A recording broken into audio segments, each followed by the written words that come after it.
Tidaklah Allah memberikan kepada kita ujian kecuali salah satu alasannya pengen menghapuskan dosa. Idza kathurat dzunubul 'abdi wa lam yakun lahu min 'amalin liyukaffiraha fabtalahu Allahu bil hazan liyukaffiraha. Kalau seorang hamba banyak dosa dan dia enggak cukup amal untuk mengkifarat dosa-dosanya, Allah akan menguji dia dengan rasa sedih, dengan rasa kecewa, dengan rasa berat, sakit hati untuk mengkifarat dosa-dosanya. Itu yang kita bangun. Sehingga kalau ada masalah sama orang lain, kita memperbaiki diri dulu. Bukan sibuk dengan kesalahan dia terus menerus yang gak mau kita maafin. Misalnya ada teman kita nih, jadi clash sama kita. Hal pertama yang kita bangun, astagfirullahaladzim, saya banyak dosa nih. Tapi kan yang salah dia, ya. Tapi mungkin dia nggak akan mengatakan kalimat itu, nggak akan bersikap kayak gitu kalau kita nggak punya dosa.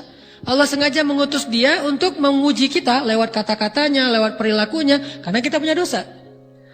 Jadi penyebab pertama diuji itu bukan teman kita yang salah, itu penyebab kedua. Memang dia salah, dan itu harus kita akui, realistis lah. Dia salah, dia nggak pas, dia nggak bijak, dia apa.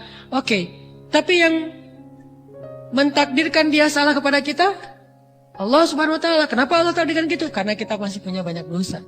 Allah kirim kita ujian, bisa manusia, bisa alam, bisa dalam diri kita sendiri. Itu semuanya adalah cara Allah untuk menguji kita dan membersihkan dosa-dosa kita. Ini yang kita bangun pertama. Yang kedua, kata Nabi di dalam hadis Bukhari, "May yuridillahu bihi khairan", yang terkenal kan yufaqihu fiddin, itu yang terkenal. Ternyata ada dua modelnya. Ada may yuridillahu bihi khairan yufaqihu fiddin. Siapa yang Allah pengen kasih dia kebaikan agama, kebaikan, Allah akan buat dia mengerti halal dan haram. Itu berarti Allah sayang sama dia. Ini satu model hadis. Ada model yang kedua, mirip redaksinya. May yuridillahu bihi khairan yusib min. Hadis Bukhari. Siapa yang Allah pengen ngasih dia kebaikan, Allah uji. Hah? Kok gitu caranya? Ternyata kayak gitu rahasianya. May yuridillahu bihi khairan, may yuridillahu bihi khairan. Siapa yang Allah pengen ngasih dia kebaikan, Allah kasih dia musibah atau ujian. Kenapa bisa seperti itu, Ustaz? Fa inna ma'al usri yusra. Inna ma'al usri yusra. Seolah-olah Allah bilang di dalam ayat itu, kalau kalian mau dapat kemudahan, biasanya lewatnya kesusahan dulu. Kalau kalian pengen dapat keberuntungan, biasanya dapatnya kerugian dulu. Tapi keberuntungan dan kerugiannya pasti nggak sebanding. Keberuntungannya jauh lebih besar daripada kerugiannya. Kerugian itu kayak modal doang, DP. Jadi kalau kita mau dapat kejutan dari Allah, Allah kasih kita DP. DP-nya apa? Ujian. DP-nya musibah. DP-nya rasa nggak nyaman. Itu DP tuh. DP terhadap apa? DP dari Allah terhadap hadiah-hadiah besar yang Allah pengen ngasih ke kita setelahnya. Cuman banyak orang yang menolak DP ini. Sama kayak kita misalnya. Kalau kita mau ngasih dia hadiah, kita kasih dia kayak kejutan dulu. Dia lagi ulang tahun nih, disiram air dulu. Setelah itu dikasih hadiah-hadiah yang mahal. Rela gak disiram air demi hadiah? Rela, udah siramin lagi aja. Kalau setelahnya ada hadiah. Yang kita gak rela, kalau setelah disiram, disuruh bersih-bersih sendiri dan gak dikasih apa-apa, kan gak rela tuh. Berarti ini bab iman. Yakin gak kalau Allah tetap ngasih hadiah? Kan sabar dan iman itu ternyata tahu aman, kembar. Kalau kita yakin Allah ngasih hadiah setelah ngasih kita DP ujian, ya kita akan sabar. Gak apa-apa deh, bentar lagi mau dikasih hadiah, digini-giniin juga gak masalah. Dibully, diapain sama Allah, biarin aja. Ya Allah saya sabar, kan bentar lagi mau dikasih hadiah nih. Ini masalah yakin. Tapi kalau kita gak yakin, apa sih maunya Allah, gitu kan? Begitu kalimat ini keluar, maka yang muncul setelahnya adalah mengeluh, berputus asa, dan gak akan sabar menghadapi ujian. Ujian, kata Nabi, may yuridillahu bihi khairan. Siapa yang Allah pengen kasih hadiah, siapa yang Allah pengen kasih kejutan, siapa yang Allah pengen kasih pertolongan, siapa yang Allah pengen kasih kebaikan, yusib min. Allah akan uji dia dulu. Ini sunnatullah. Sehingga kalau kita lagi diuji, yang kita lihat jangan ujiannya, Apa setelah itu? Gimana ngelihatnya Ustaz? Nggak kelihatan? Dengan mata hati.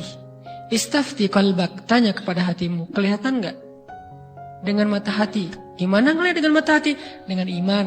Saya percaya Allah pasti ngasih kebaikan setelah ini. Orang Allah sendiri yang ngomong, nggak ada satu huruf pun di Al-Quran yang salah, apalagi satu ayat, apalagi 2 ayat. Fa inna ma'al usri yusra, ditegesin lagi, inna ma'al usri yusra. Tapi usr dulu, baru yusr. Dikasih kesusahan sedikit, dikasih kemudahan yang banyak. Dikasih kesusahan sedikit, dikasih kemudahan yang banyak. Ini yang kita coba bangun tajdidul iman, bangun memperbarui yakin. Sehingga ketika kita diuji, sedih, wajar.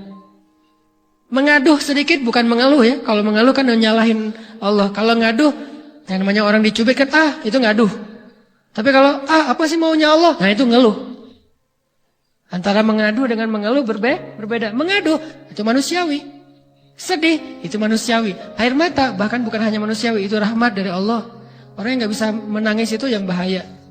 Kalau kita masih bisa menangis, berarti kita masih peka hatinya. Bukankah anak kecil paling sering menangis? Berarti hatinya peka. Siapa lagi selain anak kecil yang paling sering menangis? Cewek. Cowok itu emang gak punya perasaan, makanya jarang nangis. Cewek dikit-dikit nangis, jangan bilang, cemen banget sih nangis, cengeng apa. Enggak, karena dia perasaannya lebih peka dari kita. Itulah kenapa Allah menitipkan bayi kepada perempuan. Kalau dititipin ke laki-laki, hancur. Di balik kepekaan perempuan, di balik sensitifnya perempuan, di balik perasaannya yang luar biasa, di situ Allah Subhanahu wa taala menitipkan amanah, dia yang paling baik dalam merawat bayinya. Perempuan secara umum mungkin lebih banyak bicara daripada laki-laki ya. Walaupun ada orang yang perempuan pendiam banget, ada yang nggak ngomong sama sekali, misalnya diem-diem aja, ada. Tapi secara umum perempuan lebih banyak berucap daripada laki-laki. Emangnya ini kekurangan? Bukan. Ini kelebihan. Kalau dia berikan itu dalam hal yang tepat. Apa yang tepat? Mendidik anak. Justru karena perempuan banyak ngomong, lebih baik dalam mendidik anak daripada laki-laki. Laki-laki itu kurang mendidik, kurang mengedukasi kepada anak dengan usia tertentu karena dia jarang memahamkan. Salah hanya marah, salah hanya ditegur. Kalau ibunya jelasin, gini sebelum tidur ibunya yang ceritain banyak cerita. Saya sendiri ngalamin sering mana seorang ayah sama ibu interaksi sama anak dalam bentuk verbal. Sering ibu. Jadi menangis itu rahmat dari Allah. Gak apa-apa, nangis saja. Dan itu tidak disebut mengeluh. Kamu kok nangis? Kan orang Islam harus sabar. Emangnya nangis dengan sabar itu bertolak belakang? Sabar tetap sabar. Ya nangis jalan aja terus nangis. Nangis pakai nangisnya nggak cuma nangis doang. Emotikonnya juga nangis, berderai-derai gitu. Sampai air matanya menggenang gitu kan ya. Bolehlah. Ditambah lagi dengan visual menangisnya. Posting bahwa dia lagi tertusuk duri. Dengan postingan kaktus atau apalah. Dia pengen share ke semua orang bahwa saya sedang sedih. Sehingga nanti ketika ada orang yang menghibur dia dengan sedikit kata-kata yang sabar ya segala macam, makin berderai-derai. Itu belum jadi. Kecuali dia keluarkan kata-kata mengeluh, baru dia disebut orang yang banyak mengeluh, berputus asa. Kalau mengaduh, wajar. Walaupun ada nabi udah diuji berat gak mau mengaduh, apalagi ngeluh. Zakaria digergaji, mengadu aja enggak. Kenapa? Karena kata malaikat, kalau kamu mengaduh sedikit aja, maka Allah Subhanahu wa taala akan menghancurkan kaum ini. Dia kasihan kepada kaumnya, enggak mau mengaduh. Satu-satunya orang yang kita tidak boleh mengaduh hanya orang tua. Atau itu mengeluh kalau untuk orang tua. Kalau yang lain enggak disebut mengeluh. Kalau ke teman, malas enggak apa-apa. Jangan sering-sering tapi. Apaan sih? Ke teman boleh.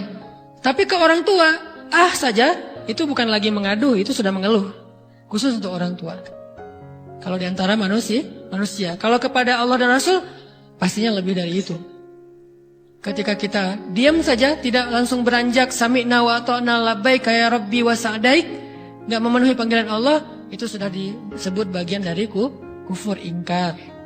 Tapi minimal kita mungkin masih mengaduh, kita masih menangis, kita masih lelah, kita masih merasa lemah. Setidaknya kita tidak mengeluh. Kenapa? Kita percaya Allah kalau mau ngasih hadiah kepada hambanya, DP-nya itu ujian. Dan yakinlah hadiahnya minimal 10 kali lipat lebih baik daripada ujian itu. Minimal, karena nggak ada amal soleh yang dibalas di bawah 10 kali lipat tuh nggak ada. Amal soleh, amal ya bukan niat. Amal yang udah kita kerjakan minimal dibalas 10 kali lipat. Minimal, maksimalnya bighairi hisab, tanpa batas. Bighairi hisab, tanpa batas. Ada yang 700 kali lipat kayak sedekah. Tapi tetap aja ayat sedekah di akhirnya ujung-ujungnya apa? Bighairi hisab juga kan? Berarti sedekah itu minimal dibalas 700 kali lipat. Minimal. Kalau kita yakin. Selalu syaratnya kalau kita yakin.